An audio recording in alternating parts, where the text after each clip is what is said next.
Today, Shayne joins me on the podcast, and he is very much looking forward to the elections on May the 7th. So, Shayne, welcome to the podcast. Thank you very much, mate. And keep up the good work. I've been watching your work. I like it. It's good to see young men in the game doing what they think is best. And, it's good to have a little football part. I'm not really too much into football. I'm a West Ham fan, so I try not to follow it too much. well, you have hit the nail on the head there. I often interview footballers, but now I'm in the world of politics Good. as well. So could you speak to me then about your early upbringing? I know that you haven't always been in politics, and you've Yep. had a pretty interesting career. Yeah, so my early upbringing, I was brought up in Canning Town, East London. Quite a dramatic lifestyle to be brought up in. It's a very survival area. So yeah, was just pretty much brought up in Canning Town. Was a little fucker when I was young. Best way to put it. I don't know if I can swear.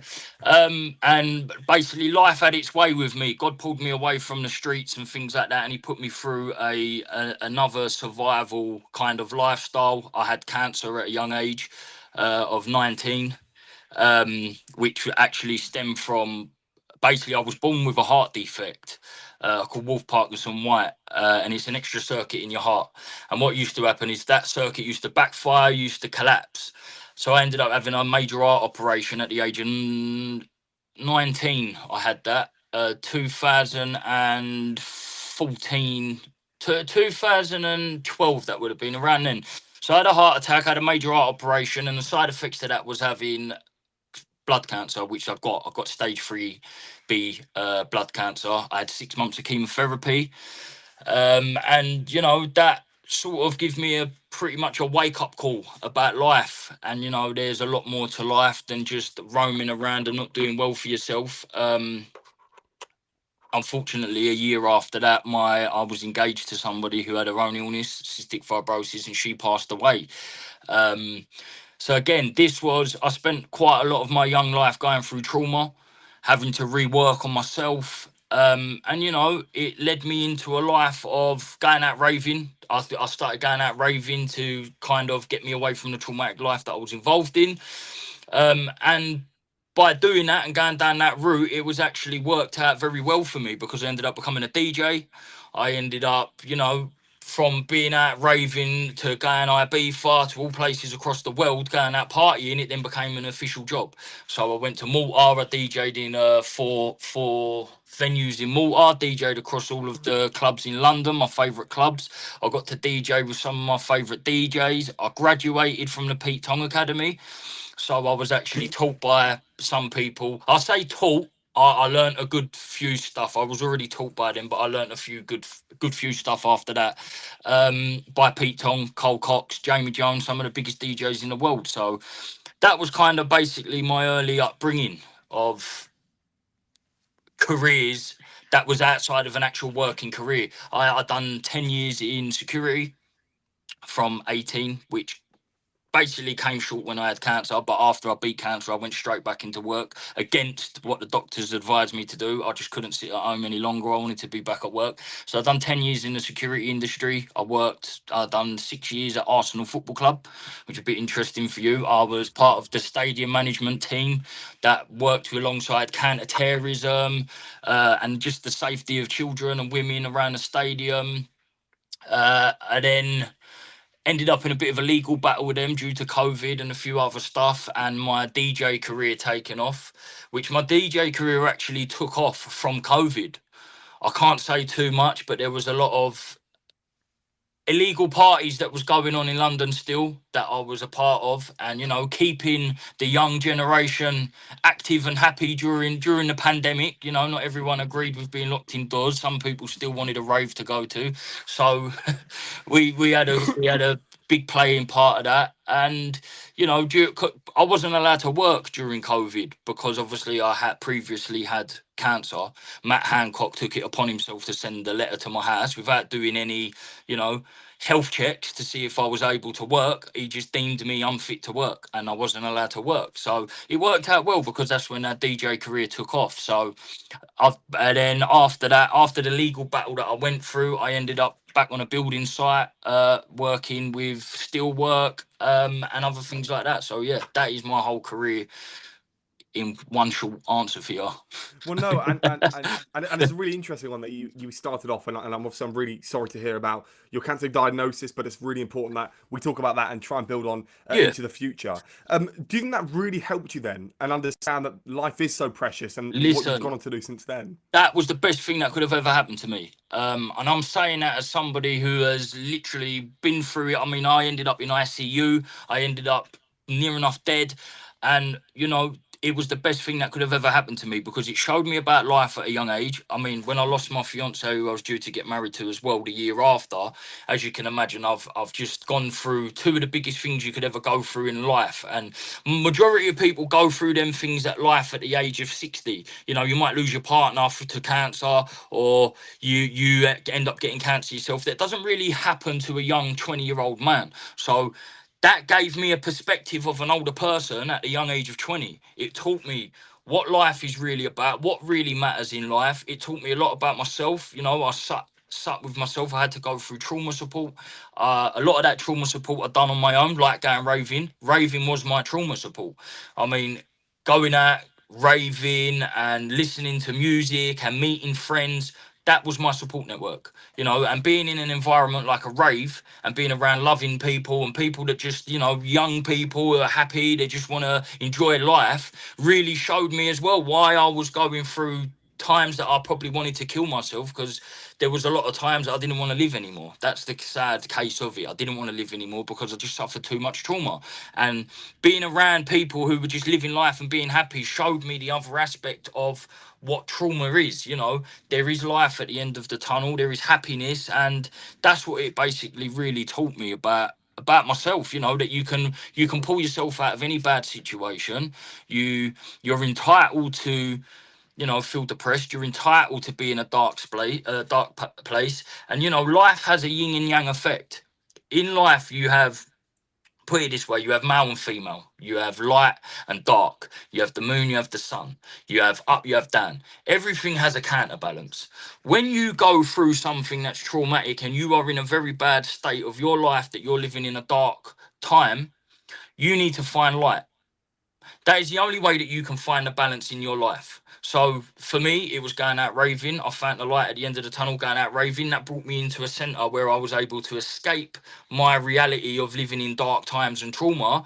But at the same time, I had something and everything to look forward to, which was a life of, could be anything, but I'm just using me as a prime example that raving was my thing and it turned out well because I become a DJ.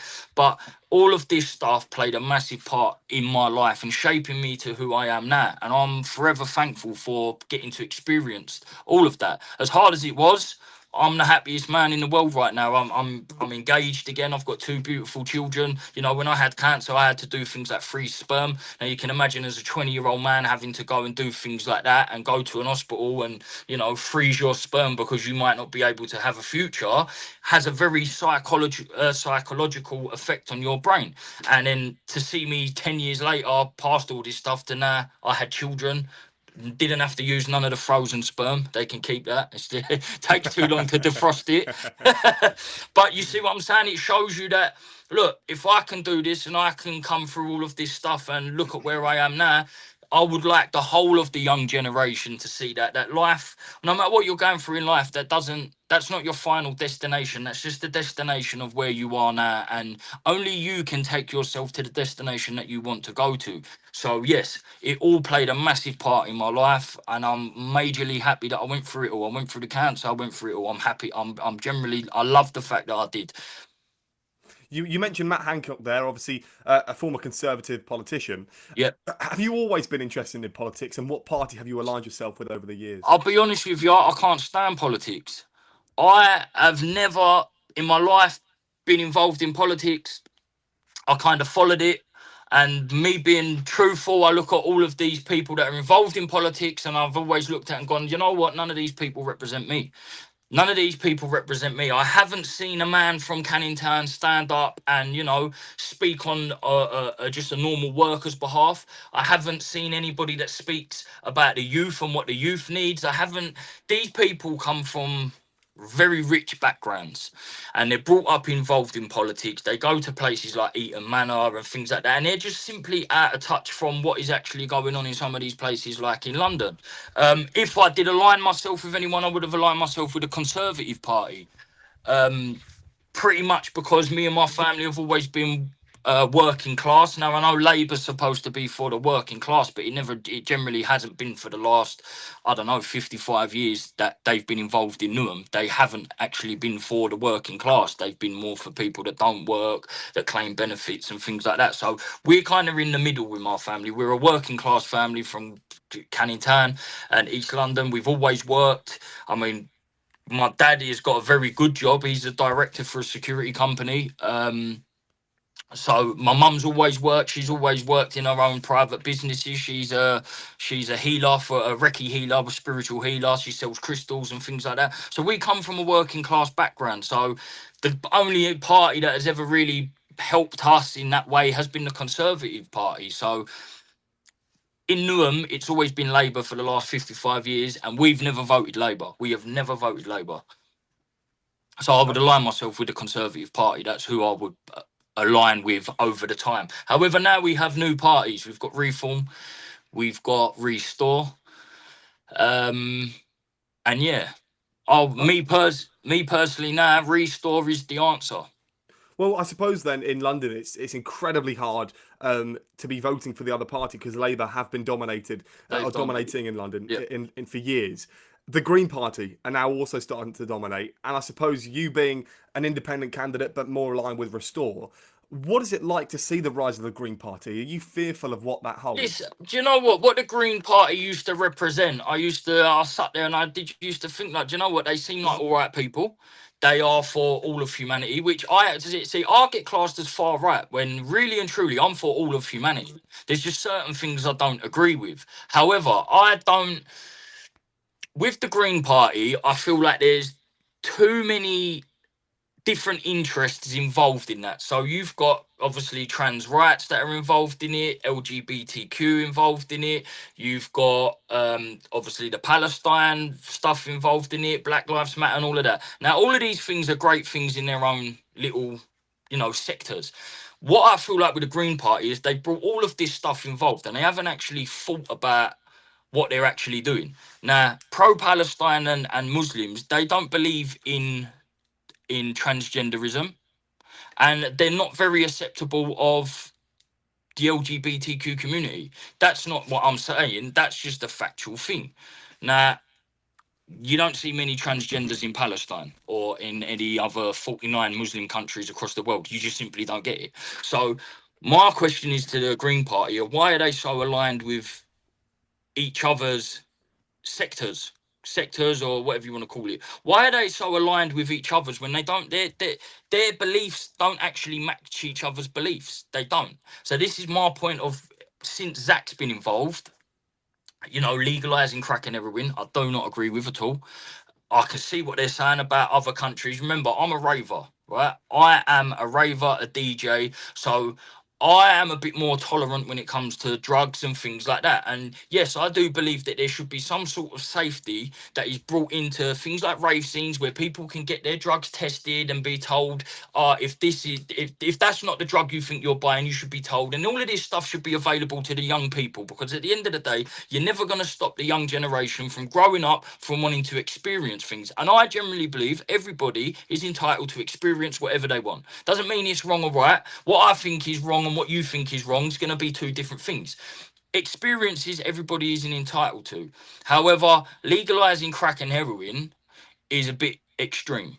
I mean, I've never tried crack and heroin myself. I don't think I ever would. I don't think many other people ever would. So where does legalizing crack and heroin actually help our community? It doesn't. What it does is it enables more drug dealers to keep selling on our streets to kids. It enables people to never come off of these drugs. So with the Green Party, I just don't, it's just not clicking with me. There's a lot of things I don't understand that doesn't make sense. Do you see what I'm saying? That's my thing with the Green Party at the minute. However, their original setup of wanting green spaces and climate control and things like that, I half do agree with. Well, I think that's a very fair analysis. I do believe that the Green Party's definitely shifted over the last few years. I think I have to ask you the question then. You've gone from supporting the Conservatives to Restore. What about the middleman? What about Reform? Because I know Reform have been a new party. Have you ever thought about supporting them? I mean, listen, I liked Nigel Farage. I liked when he first come out. That's the first person that I actually see go involved in politics and say, do you know what, he represents me. He just looks like one of my granddads. That's how I looked at Nigel Farage. However, I think a lot of his policies has done U-turns. The one big thing that it was for me, now I'm a big advocate for women and children's safety. That's just me as a man. It's a man's duty to protect and to provide for women. So I think we need to protect and provide for them in our country.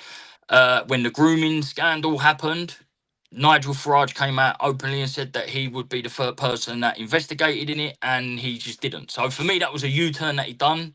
As a man, I'm a man's man. What I say is what I'll do. He never done that. Also, with the candidates that he's got, I feel like they've gone from being a British party, or well, let's say British party, they've gone from being a British party to a multicultural party, which is nothing wrong with that. There is nothing wrong with that. However, what my worry is with them is because of how many Muslim candidates they have across the country, which ain't a problem, but how many Muslim candidates they have, and with Zia Yusuf, if Nigel Farage then something happens to him where he has to step down, or he simply just has enough, this party then goes in the way that Zia Yusuf will want it. Because let's have it right, he will be the next person in charge of the job. So again, is this a party that's representing the British people?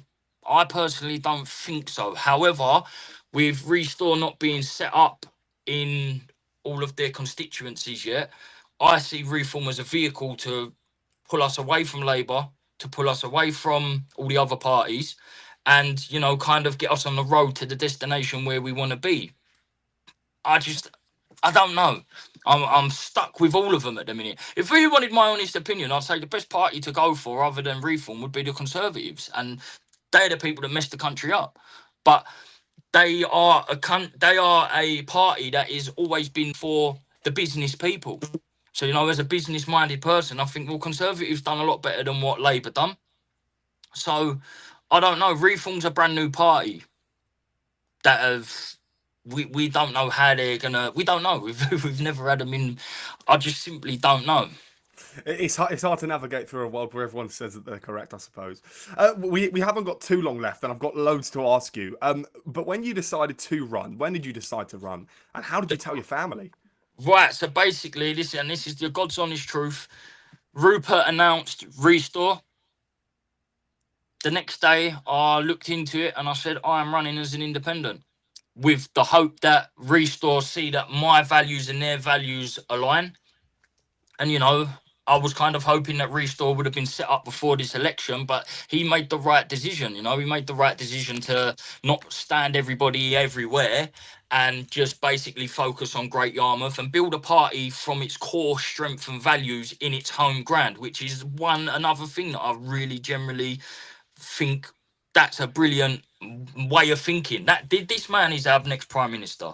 So that was when I see Restore's policies, and I went, this is a party that's basically putting out everything that I'm saying. This is a party that's basically saying everything that I'm thinking.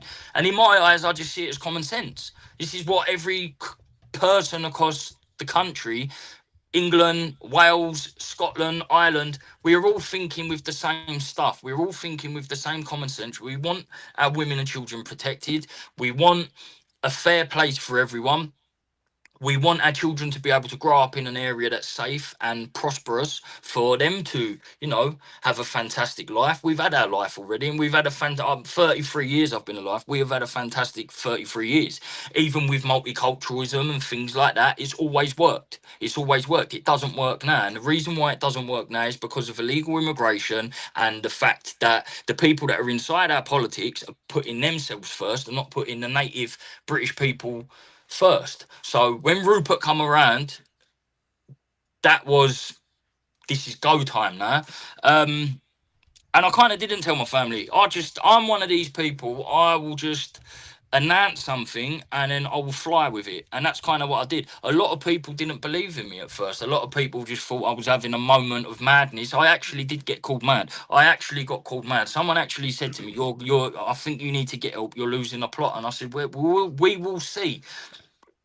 I have no choice but to stand up, and as an independent, I'm standing up as an independent because I didn't fully know Restore's full aspect of everything yet. And I thought by being an independent, look, I've got a lot of Muslim friends, I've got a lot of black friends. I grew up in a multicultural area where white British male was only 20% in our borough since I was a kid. So I don't know no different from diversity. I don't know no different from multiculturalism. So this has never been about this is our opportunity to claim back what the British man once had in the Anglo-Saxon times. It's never been about that. What this is about is getting our country back to a state of how it was maybe 15, 20 years ago, where diversity worked, where we all got on, women and children wasn't being raped, there was jobs for everyone, people were safe, and things like that. That's just openly where I am at and why I'm standing up now. And that's why I basically said to my family, if I don't stand up and fight for my children, who's going to do it? Can I ask you about West Ham Football Club? Obviously, they were part of your political messaging at the Yeah, start of your campaign. I mean, yeah. what happened? Because that actually made it national news. Yeah. So obviously, I'm a local boy. I'm a West Ham boy. I've always been a part of West Ham. My family are major parts in West Ham. From legitimate West Ham down to things like the football hooligan stuff. My family have always been involved in all of this stuff. I love West Ham. It's not a football club to me. It's literally a part of my blood. I mean, I've got a West Ham tattoo on my arm. There you go, with my name on it. So I am a West Ham boy, and I didn't actually think about what I was doing when I was putting the West Ham badge in all of my stuff. It was just something that represents me as a person. I put the Christian cross in it because I'm a Christian man. I had England because I'm an Englishman, United Kingdom because that's my nation, and I had the West Ham badge. So what I'd done was just try to basically put symbols that represent me as a man. Uh, Labour, someone from the Labour Party didn't like what I'd done, even though they had in there. So on X, you've got your picture and you've got your header. Their header said, "Come on, you irons," with the West Ham thing, right? This person from Labour, I'm not even going to say their name because they're just irrelevant. They went to West Ham directly and complained. West Ham sent me an email asking me to remove all of this stuff, and I respected the club's wishes. That was it. I took it down. However, the Sun News jumped on the back of it, and there was quite a big political debate between West Ham fans and myself, that some people agreed that I should be able to fly the badge, some people didn't. West Ham themselves said we don't get involved in no politics, which I basically said, well, hold on, Black Lives Matter, LGBTQ. West Ham donated £22,000 to the Conservative Party in 2016, so I was just a bit like, well, you do get involved in politics. That is political campaigning. So why? Because a Canning Town white British man is up now flying the West Ham flag. You don't want to allow me to have it. I don't know what their reason is for that, but yeah, he made the news in the Sun, and bit of free promotion for me. Can, And, can I and ask you that? Go on, tell me. and whatever happens, West Ham is the people's club. It will never be their club. The owners will die. It will be sold to other owners. So it's always going to be the people's club. Football is for the people. It's not the business. It is a business, but these businesses, they take over these football clubs and they take away the full aspect of what football is about. And football is about community. It's about loving your club of where you're from, and that's it. Like, we should be proud to fly them. Can I ask you then, as an independent candidate, how do you actually gather the finances to be able to challenge the Labour Party and the Conservative Party in your local area? So basically, what happens is you get given a certain amount that you're allowed to spend. So for Newham is £960. So for me, it's it isn't about the money. What it's more about is having a team of people to help you do that. So I had to pay for everything out of my own pocket. I've not raised no money. I've not asked for no money off of people. I've spent everything out of my own pocket because at the end of the day, this is me and what I want to do. But if people wanted to get behind me, all I need is your support.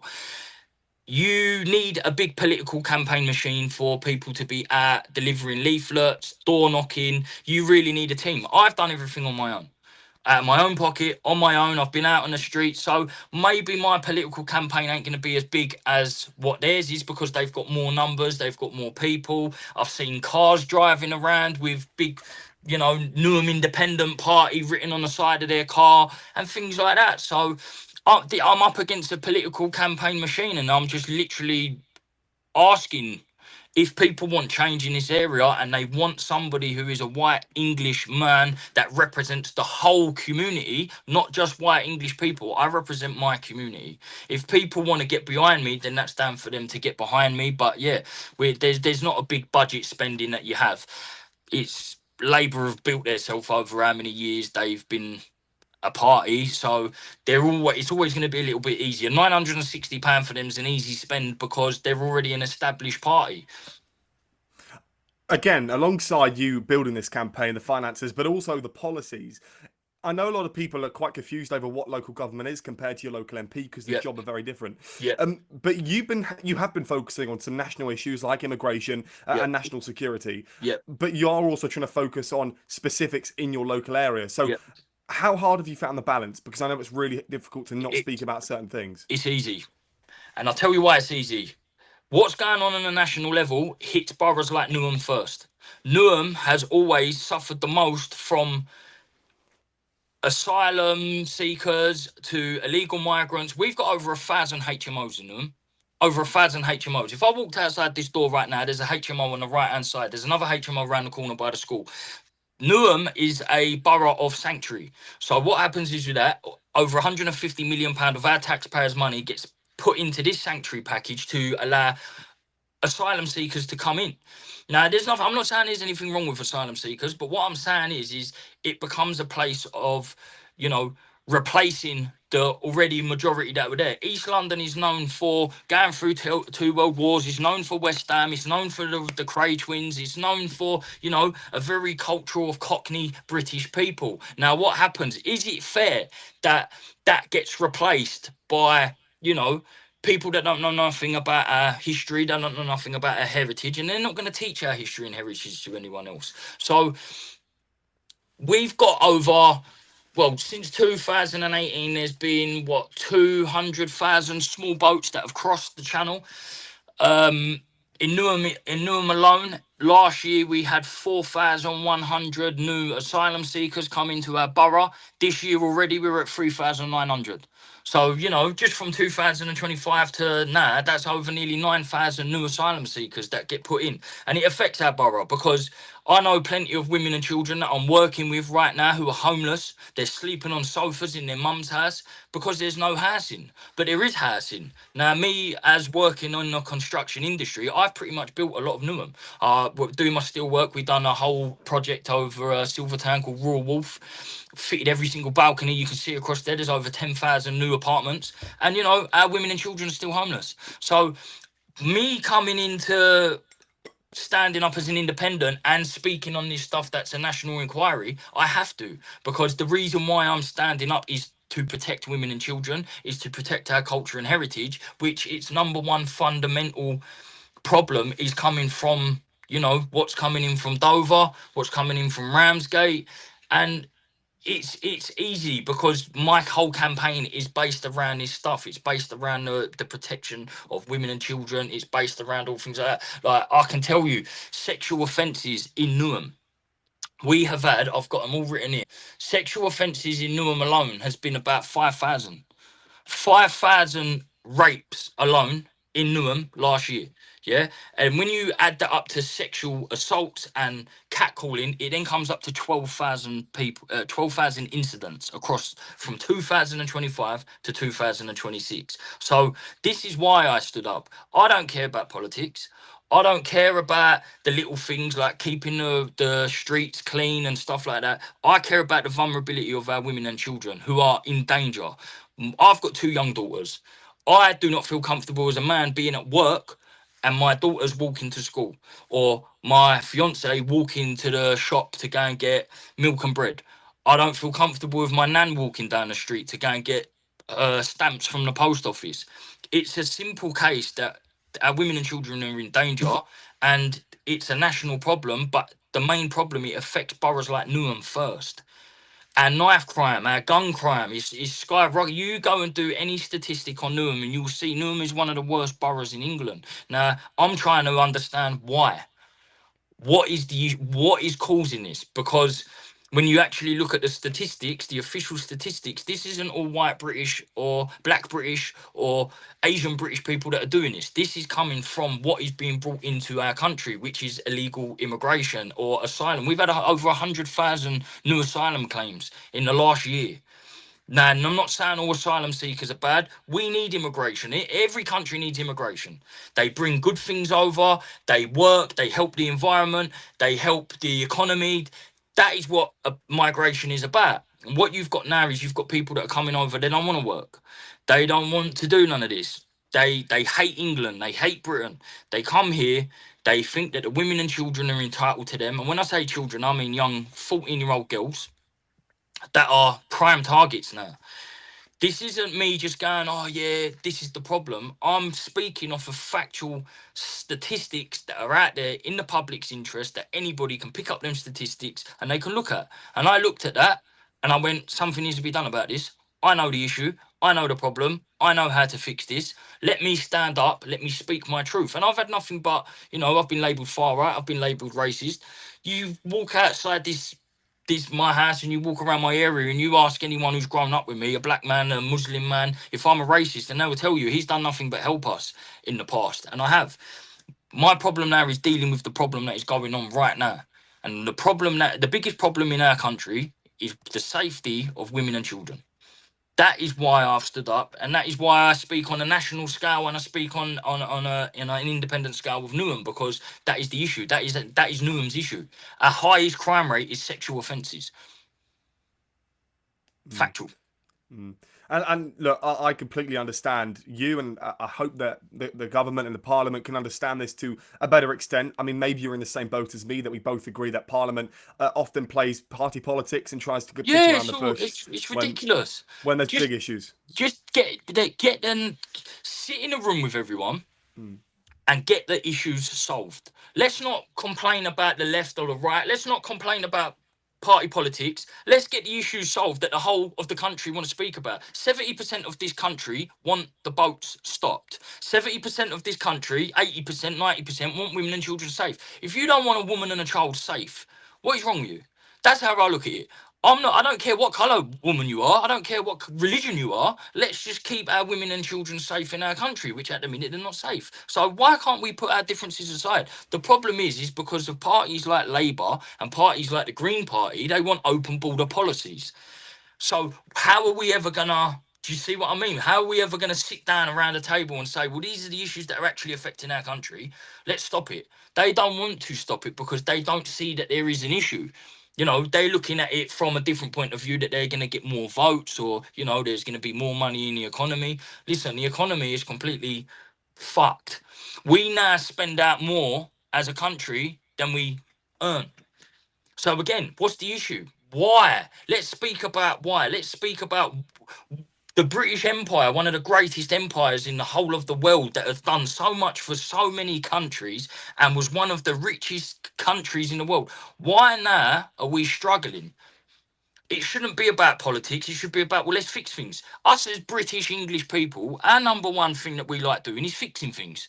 That's why half of us work on building sites. We like to fix things that are broken. And we've got a system that's broken. So my only goal is to fix things. We've got women and children that are not safe. Let's fix it. We've got, young black boys that are dying on the streets of London every day because they're fighting over postcodes and they're running around with knives. Let's not make this a thing about race. Let's just fix the issue. We don't want children dying on our streets, because at the end of the day, a 17-year-old black man with a knife is still a child.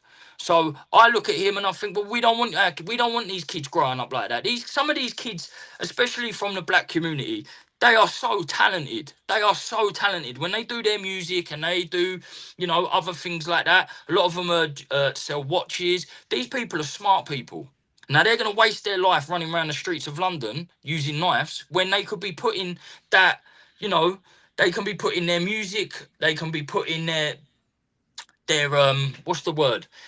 high IQ. They could be putting their high IQ into other stuff, but they just simply haven't got an opportunity.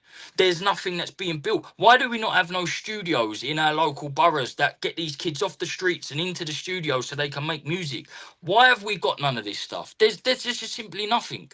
And then they wonder why people go down the route of the underground economy where they start selling drugs. Listen, our people are proud people. Yeah, especially in a place like Newham, our people are very proud people. They're not going to sit on their arse and claim benefits. What they're going to do is they're going to go out and they're going to make an opportunity to put their family in a better position. And hats off to these people. Now, if you gave an opportunity, do you want to sell drugs, or here's a £20,000 investment into a business, would you like to start it up? I can guarantee you that all these people that are involved in the underground economy and involved in crime, they will take the opportunity because that's all they want. They want an opportunity to escape a hardship life. So it's about giving opportunities. It's about dealing with what the actual problem is. And this is what none of these politicians are doing. They're not dealing with any problems. They're just passing the blame onto the other parties and they're not actually fixing anything. That's We where we're at. we have still got quite a bit to talk about, but I wanted to Keep just going. mention. I can keep, you can keep going if you want to keep Okay, going, mate. okay, good. So I wanted to speak. You said that you've been called far right in the past. There's one thing that caught my eye when I was scrolling through on social media, and you called for repeated sex offenders to be hung in public. And Yep. I suppose that's a really difficult thing to get your head around if you are part of the Labour Party and been voting for them in Newham for years. Do you think that things like that could possibly sway voters to not vote for you? If they don't want to vote for me because of that, then they're not on the right side of history. That's what I say, because I'll be honest with you. We live in a country that is predominantly English, white English, because this is England, right? Statistically, that is a factual statistic. So when you have a country that's predominantly of one thing, more than likely, when it comes down to crime statistics, it's going to belong to that, you know, statistic of people. You go to India, and if you went to India, Indians have the highest crime rate for rape. It's a fact. They're in India. You know, you go to Nigeria, it'll be Nigerians that have got the highest crime rate for rape. In England, we've got the highest crime rate for rape through white British people, right? My personal opinion, hang them all. So this is nothing about far right. This is nothing about race. This is about, if you are committing crimes like that and you are an evil person where you want to touch a woman and rape a woman, or you want to touch a child and you want to be a paedophile towards a child, you should be publicly hanged. I stand on that. I think that's the only way we, stop these crimes from happening. I've just done a petition, and it's quite funny, really. I've just done a petition where I said life sentences for anyone who's caught doing, child paedophilia and things like that. They knocked it back. They didn't even accept it in Parliament. And then I had to do another petition. If you get caught again being a paedophile, you go to jail for life. There's no early release, and that got accepted. But my point is, let's say, in my eyes, in my personal opinion, the worst crime you can do to anyone is either being a paedophile or killing someone. Right, so you get life in jail for killing someone. Why do you not get life in jail for being a paedophile? Because when you do something to a child, or let's just say women as well, these people are scarred for life. They're scarred for life. They will never be the same again unless they get the correct trauma support and things like that. These are the most horrendous crimes that we face in our country. So let's just deal with it in the most harshest way that we can, because that's the only way it's going to stamp it out. If you stab someone, you should be even if you carry a knife, you should be handed a prison sentence for 25 years. If you murder someone and it's, let's say, for example, it was self-defense, fair enough, you might be able to argue that in a court case. But if you're going around just killing people, you should never be allowed out of jail again. If you are raping women and children, you should never be allowed out allowed out of jail ever again. That's my belief. Why wouldn't you want a paedophile publicly hanged? And I'll be honest with you, people ain't going to like this, but if you actually look at the Labour Party and things like BBC, it seems to me that these people very much are involved in paedophilia. They protect paedophiles. BBC have protected paedophiles for centuries. Jimmy Savile, other people like that. The Labour Party, I had a list, there's over 100 ex-Labour MPs that have been arrested with having child pornography on their phones, laptops, and actually been caught meeting children. So why wouldn't they want to, defend children? Why can't we agree on that? Why wouldn't you want people publicly executed and hanged for touching a child? Because I believe they should be. Mm. Well, again, bang on there. I think that a lot more people should be open to the idea that these people are never going to be changed. No. But there has to be more done to the people that have been victims of these crimes, I believe, too, as well. Yeah. You've also mentioned about advocating celebrating national events like St. Yeah. George's Day, Easter, and Yeah. Christmas. Some might argue again that those are already celebrated, maybe not so much St. George's Day. So, what could be done a bit more, in your opinion, to really celebrate these holidays? Well, I think, you look at places like Newham and that, they might put a few little Christmas decorations up at Christmas and things like that, but it's not actually celebrated. Now, when you come to Newham and you see we've just had Eid, right? And this is the thing, I believe everybody has the belief to believe in what they want, right? Life is ideologies. Let's take away religion. Let's just say they're ideologies because people believe in them. Just like science. Science is a theory, right? So people look at scientific things, and that doesn't mean that it's 100% correct. It's just a theory that's been created, and it's an ideology that you agree with. When these other ideologies are celebrated in places like Newham, you can really see the full aspect of, I mean, Eid. Every single park in Newham had people celebrating. Which, fair enough. You celebrate your ideology, you celebrate your beliefs, and you're entitled to that. When it comes to, you know, English, British, traditional beliefs, Christian beliefs, it's not so much as celebrated. St. George's Day, prime example. St. George's Day should be a celebration of courage, of strength, of resilience. St. George, he was a person who was prosecuted for not denouncing his faith of Christianity. That is why we use him as a symbol. We use him as a symbol because he was a brave man. He was a brave man that defended Christianity. Just as Jesus, right? We celebrate Easter.